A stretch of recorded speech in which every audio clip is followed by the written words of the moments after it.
So we are back mga bro. So nandito na tayo sa Mandong, Aklan. So nandito tayo sa tapat ng bahay ni Ate Josie.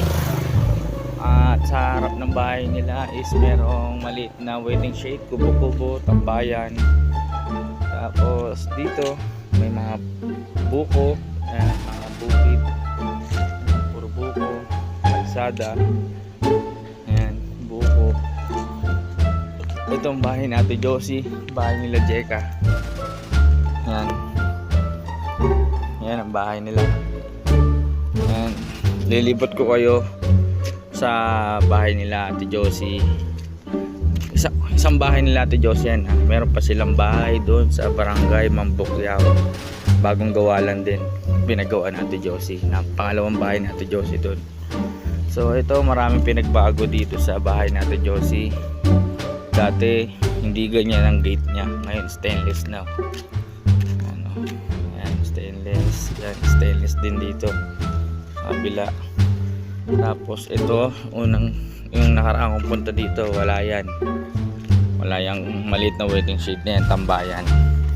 Tapos wala rin to, piso wifi. May piso wifi dito. So pasok tayo, may tindahan. Tapos dito, wala rin yan. Kung ano yan, bago rin yan. Mga halaman ni Mama Lagring. Dito, gilid ng bahay, mga manok. Mga stock ng mga bote ng soft drinks at alak kasi may tindahan sila. So dito muna tayo sa gilid ng bahay nila, sa parking. Dito may kita natin mga bro, tatlong motor, Honda TMX, XRM at Aerox keyless. Bagong labas sa Aerox yan. Tapos eto, malaking bakante lote, parkingan ng sasakyan. Soon bibili sa Ate Josie. Tapos dito may balon, may mga itik, manok. Tapos dito may baboy, tatlong baboy. Tapos dito mga brother, si Tuto Romel yan, no?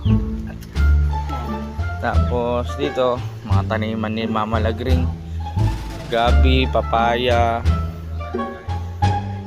Tapos doon may manukan, pulungan ng manok. Yan, libot ko muna kayo sa labas mga bro. Tapos dito sa likod ng pulutan yan, no? Yan, pulutan, no? Yan, tatlong bangos. So dito ang dirty kitchen. Yan.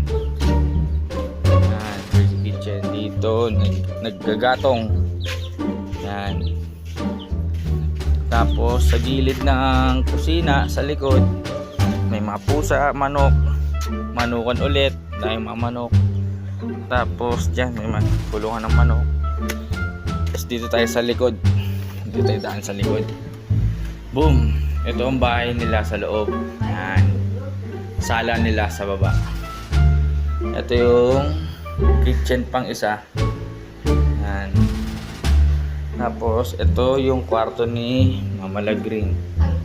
Yan. Yan, nakalaki. Yan, kwarto ni Mama Lagring. Tapos sala nila. Ayan, o. Sige po. Si Tia Lalay. Yan, o.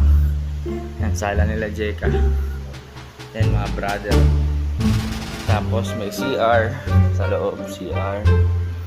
Tapos yung kainan. Dito tayo sa baba.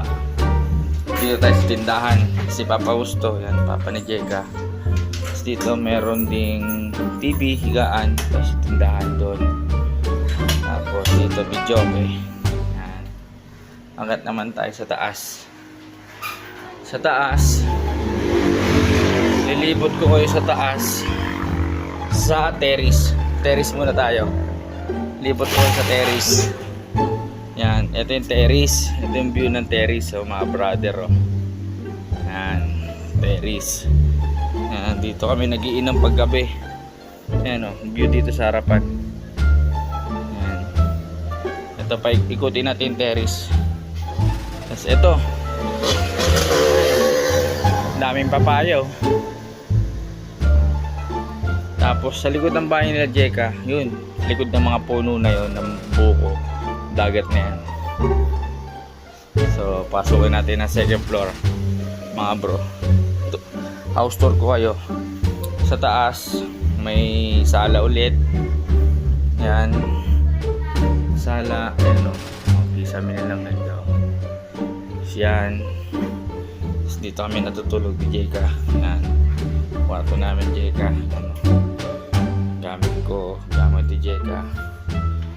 Yan. Ito kwarto ni Ate Josie. Yan. Tao po. Yan, kwarto ni Ate Josie. Yan. Pa-vlog ako eh. Yan. Yan. Tapos doon CR niya. Si Ate Josie doon CR. Yan ang ano, helper ni Ate Josie, si Kuya Jomar. Yan. Bukasan sila ng package.